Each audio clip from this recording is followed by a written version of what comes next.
আল্লাহর হাবিব বলেছেন লা তাকুলু বিশিমাল, বা হাতে খেও না, ফা ইন্না শাইতানা ইয়াকুলু বিশিমাল, কারণ শয়তান খায় বা হাতে। আমরা খাই কোন হাতে? ডান হাতে। খাওয়ার শুরুতে কি পড়বো? খাওয়ার পরে কি পড়বো? মনে থাকবে?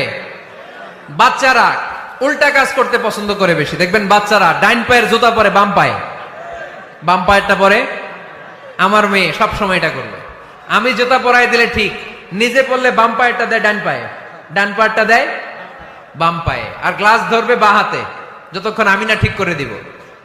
এবং বিসমিল্লাহ বলতে ওরা ভুলে যায়, বারবার স্মরণ করিয়ে দিবেন, বারবার বারবার। এখন ওর মস্তিষ্ক নরম আর উর্বর, ভেরি ফার্টাইল ওদের মস্তিষ্ক। যেইটাই ঢুকাবেন, এখন সফটওয়্যার হিসেবে যেটা ইনস্টল করবেন ওইটা আজীবন থাকবে। চিল্লায় বলেন ঠিক কিনা? সিঙ্গাপুরে আমার প্রোগ্রাম, গত